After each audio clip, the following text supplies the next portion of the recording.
Halo semuanya. Perkenalkan, kami dari kelompok 6 akan mempresentasikan hasil makalah kelompok kami.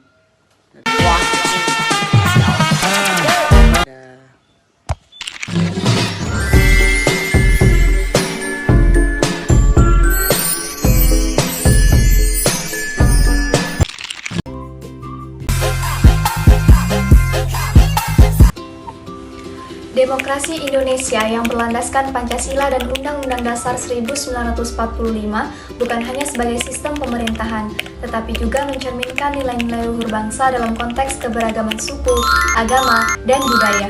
Pancasila menjadi fondasi moral dan filosofis bagi demokrasi Indonesia dengan sila-sila yang menekankan pentingnya nilai ketuhanan, kemanusiaan, persatuan, musyawarah, dan keadilan sosial. Demokrasi ini diimplementasikan melalui mekanisme seperti pemilihan umum yang adil, partisipasi rakyat dalam pengambilan keputusan, serta keberadaan lembaga-lembaga seperti KPU dan Bawaslu.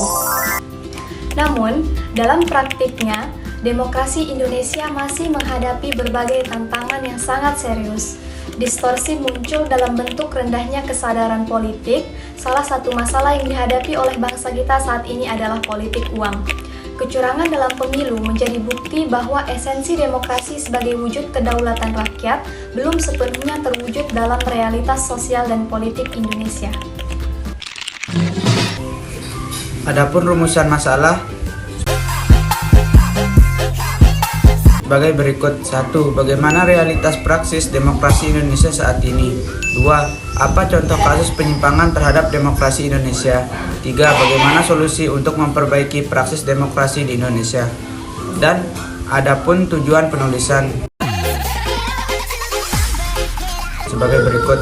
1. Mengkaji realitas praksis demokrasi Indonesia saat ini.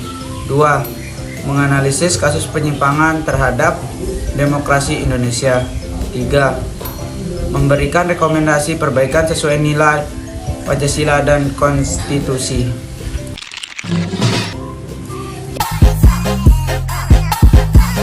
Demokrasi masih dijalankan sebagai sistem pemerintahan pada saat ini.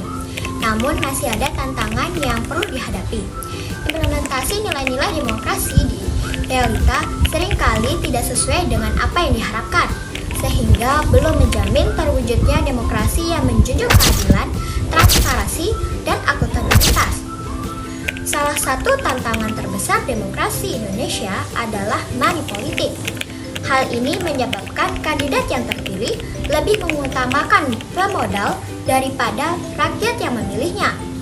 Selain itu, pembatasan terhadap kebebasan berpendapat seperti aksi demonstrasi dan kritik terhadap pemerintah dibatasi, kadang berujung kepada pelaporan hukum. Selain itu, peran partai politik juga masih lemah.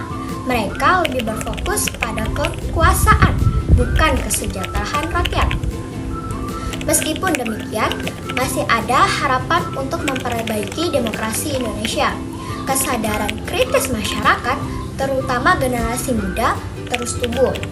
Ruang digital seperti media sosial menjadi alat penting untuk menyuarakan aspirasi dan melakukan kontrol terhadap kekuasaan, sehingga ini mendorong reformasi demokrasi agar lebih berkeadilan sosial.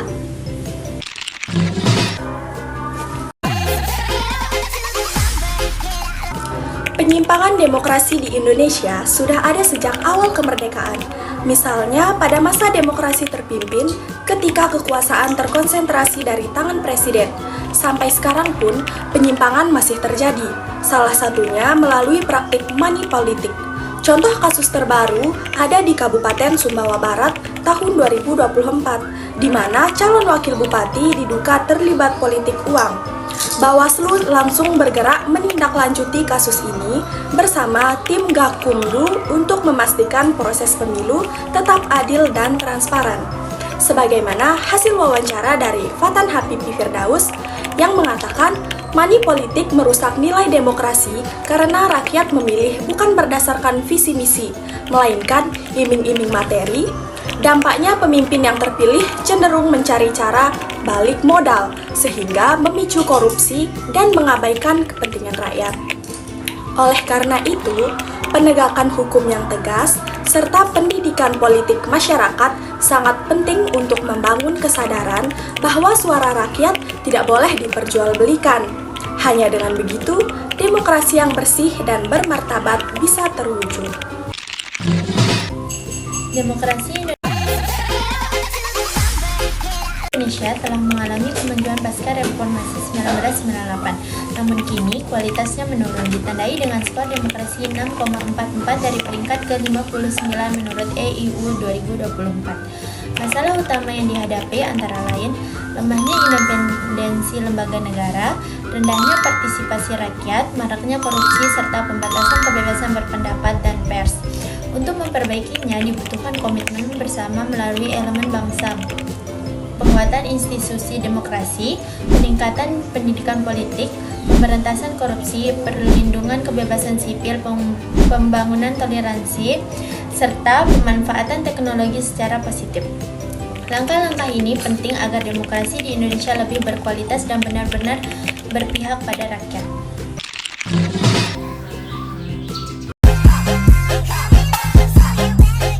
Kesimpulannya, demokrasi Indonesia yang berlandaskan pada Pancasila dan UUD 1945 memiliki nilai-nilai luhur seperti ketuhanan, kemanusiaan, persatuan, musyawarah, dan keadilan sosial.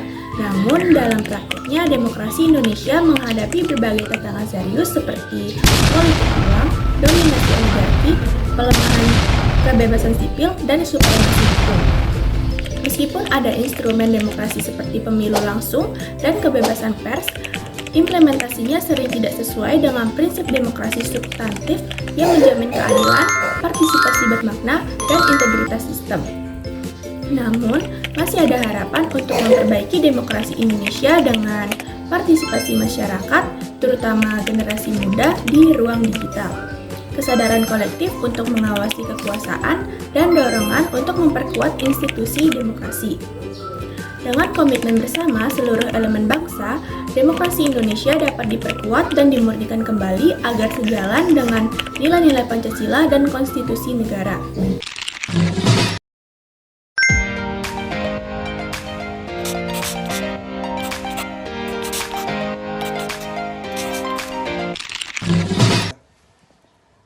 Sekian dari kami, terima kasih sudah menonton. Dadah.